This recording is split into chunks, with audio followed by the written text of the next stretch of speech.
Okay, so this is a video that I'm going to put together here, or I put together already. It's from Wajahat Ali. I believe he's from India or Pakistan. Anyway, he is an immigrant from one of those countries. No, I didn't bother to do research because I don't really care what the piece of garbage has to say or where he's from. But I don't really care what he has to say, but I thought you might care what he has to say regarding calling your country, if you live in the United States, a shithole country during where he has an unhinged anti-white meltdown. Amazing. They come from all over the world to live in the United States, and then they have the audacity to criticize white people, and they have the audacity to criticize the United States. Well, it's very easy to solve that problem. You certainly can go home anytime you want. I'm sure Pakistan or India or wherever the hell you're from over there would be happy to have you back, along with the other 1.5 billion people over there. So you can leave anytime you want. Anyway, let's take a look at this video, and we'll kind of comment along the way, and we'll go from there.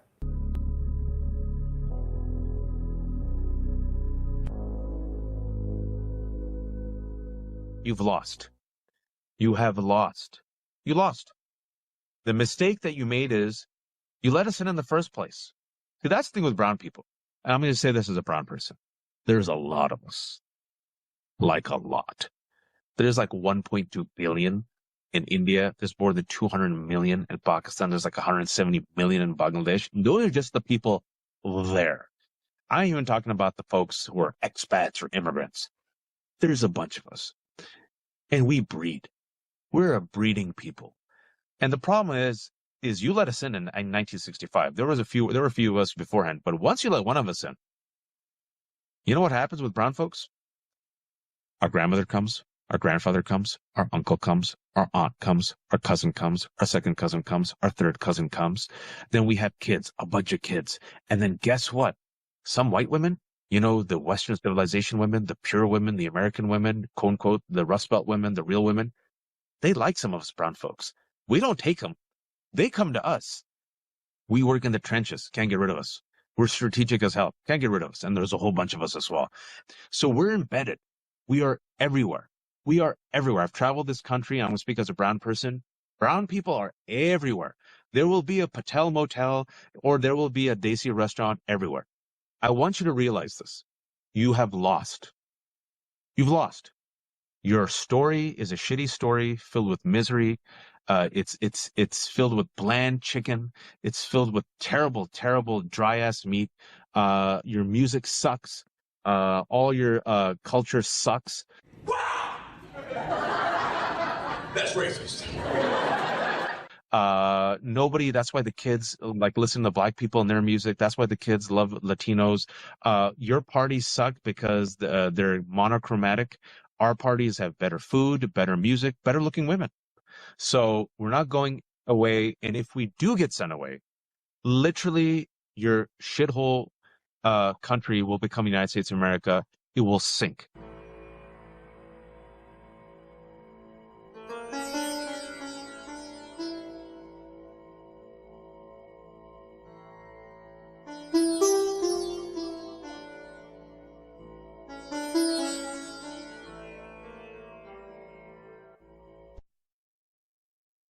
Yeah, so let me stop it right there before we move on. So I just added that little video at the end. Remember, he said your shithole country. That is a sewage truck pouring sewer into a river in India where the people are collecting drinking water and drinking from the water downstream that is coming from the sewage. So I think I don't have to go into India or Pakistan as far as the disgusting way they treat their country and the land, the rivers.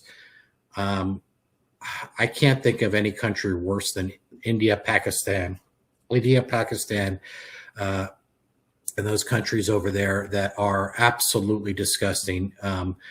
You know, the lack of hygiene, the lack of respect for your own property, your own streets, and the lack of indoor plumbing. I mean, you know, India is one of the largest economies in the world.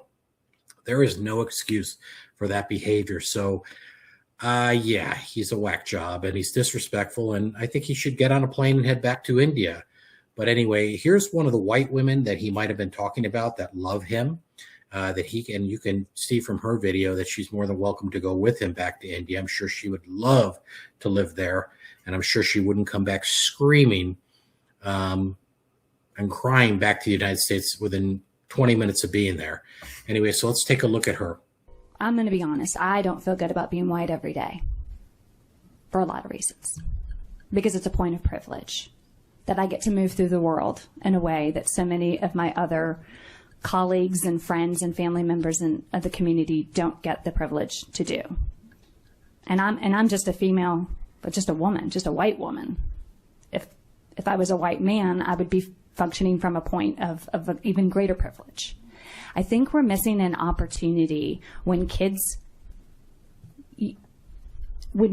have a moment to reflect about how the color of their skin does and does not allow them to move through the world.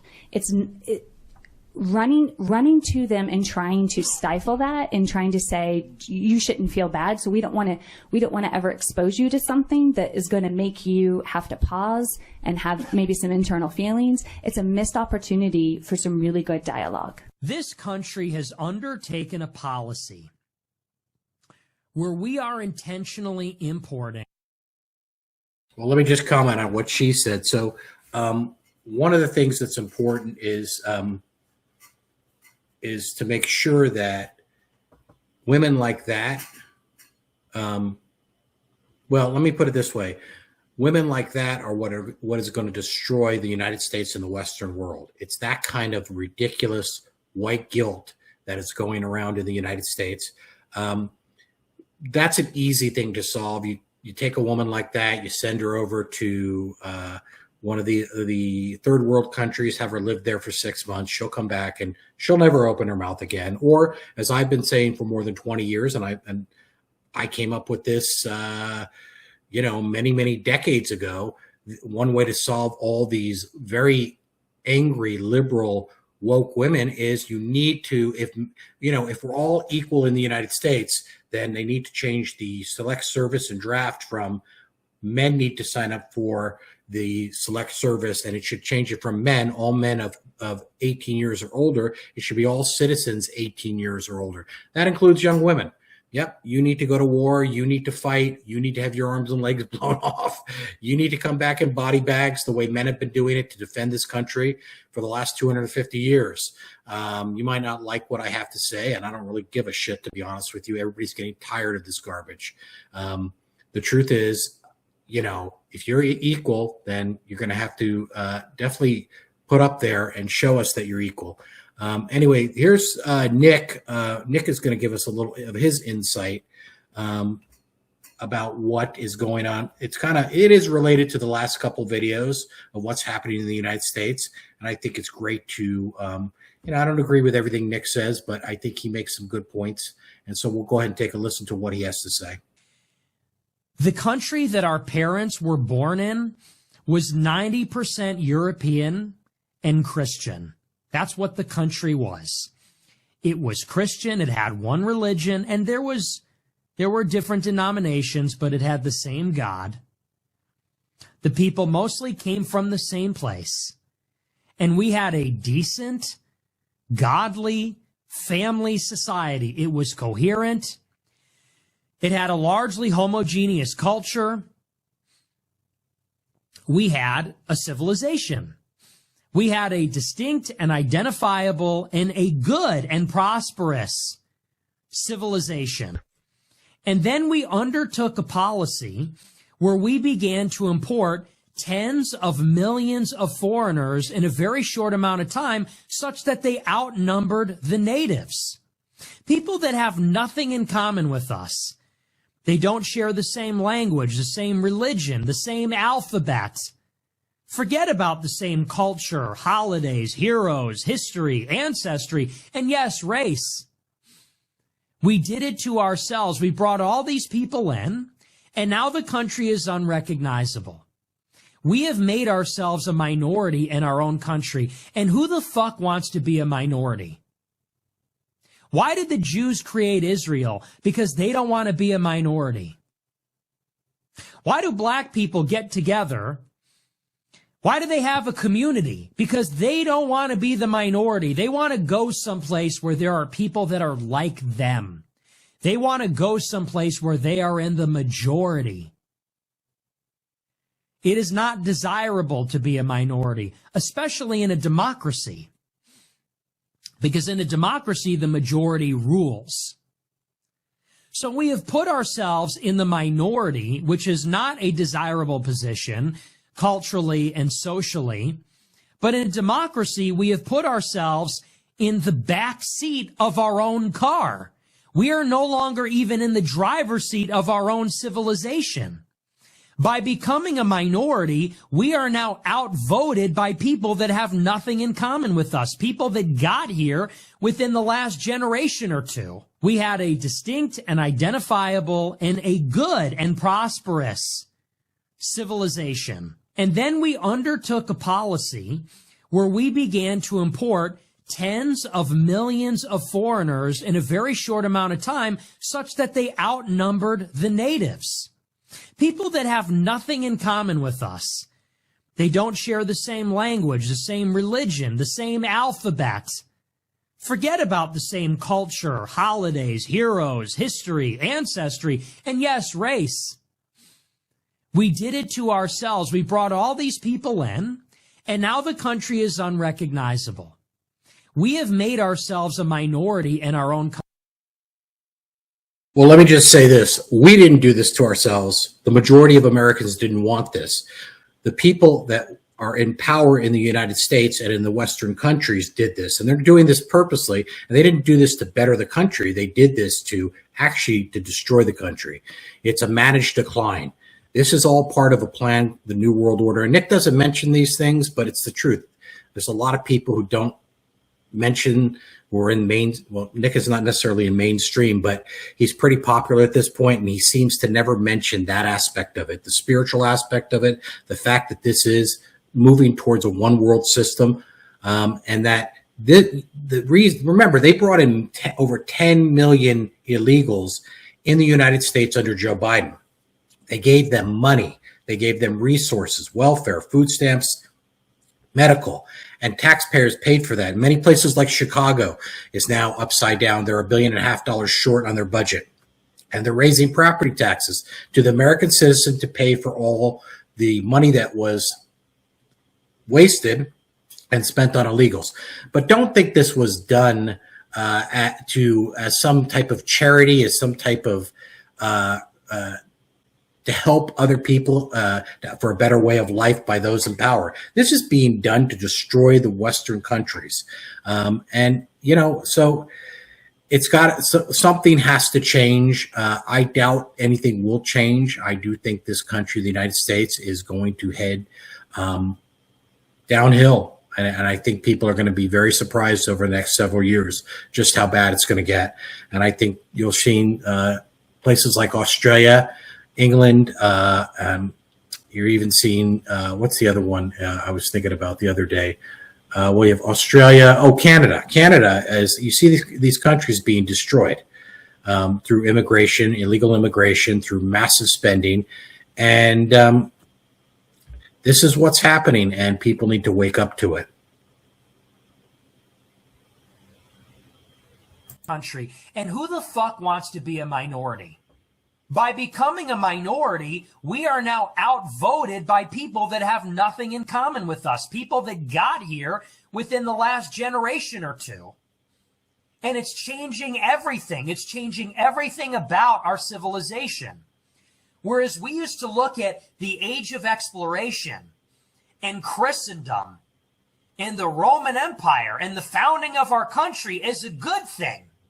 Now, we look at it as a bad thing. We look at our own ancestors and our own story and the creation of our own countries where we came from with remorse and guilt and shame to accommodate and cater to these people that came here.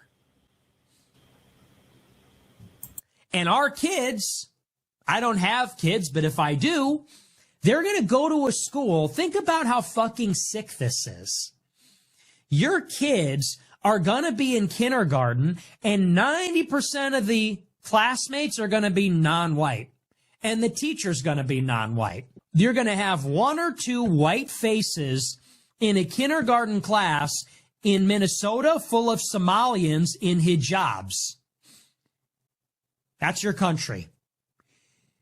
You're going to send them to school in Chicago, and they're all going to be Hispanics. And they're not going to look like me. They're going to be speaking Spanish, brown, black hair, black eyes. They're going to say the pledge in Spanish if they even stand up at all. You're going to have one Polish face and one white kid. And in Washington State, it's going to be all Indians, all Indian classmates. And they're going to celebrate Indian holidays and maybe one or two white faces. This is reverse colonization. We are now being colonized by the indigenous people of every other place. This is not desirable objectively. These people come here because the country was white. That's why they came here. White people built it. It's full of white people. That's why they came here. And if there's more of them than there are white people, it won't be like that anymore. It won't even be desirable for them to move here. Why are these people coming here? It's because this was a rich, orderly, prosperous, decent, beautiful place. Well, they're leaving their piece of shit country to come here for that reason. But the more of them there are and the less of us, the more it will resemble the place from which they came. Objectively, it is not desirable, but it's also not desirable for us. This is against our own interests as white people. I'm white, you're white, or maybe you're not. But if you are white, this is against your interest to be outnumbered, outvoted by people that aren't familiar, that have nothing in common with you, that aren't like you. Why are we doing this? And why is it that in the country you can reproduce China in San Francisco, you can reproduce Somalia in Minnesota, you can reproduce Venezuela in every city apparently. But if white people want to have fucking America in America, that is white supremacy. In other words, if I want to go to a town with white people where they actually eat apple pie and play fucking baseball, that's a white supremacist act. But you can't have America in America. You can't have a place where white people are white people. You can't have a place where there even are white people. You can't be proud of it. You can't want to be a part of it. You can't stick up for your own ethnic identity. You're a white supremacist now. You have a community of Somalians in Minneapolis. They're concentrated. It's a fucking ethno-state. They're all in one neighborhood. It's homogeneous Somalian. They're taking over the city council. They want to run for mayor. They elect a representative, and she goes before them and in their native tongue says, I represent Somalia. As long as I'm in Congress, Somalia will never be defeated. That's perfectly acceptable. And that's perfectly acceptable, and we have nothing to say about that. Oh, you're a white supremacist now. You're so full of hatred. You're a wicked person, and you deserve to die. You're a Nazi, so people should kill you, and people should punch you, and you're the scum of the earth.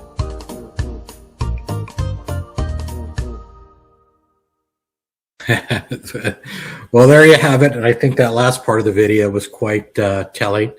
That's what's happening. If something isn't done, we will see the end of the United States, and we'll see the end of the Western world as it was.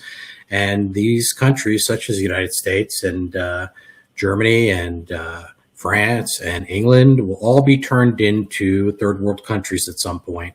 And then all the people that supported it, all those people, those woke people in these countries that are citizens who supported these millions coming in, and very few people support that, but the ones that do will all be complaining. They'll actually say, I don't know how this happened. How could this have happened?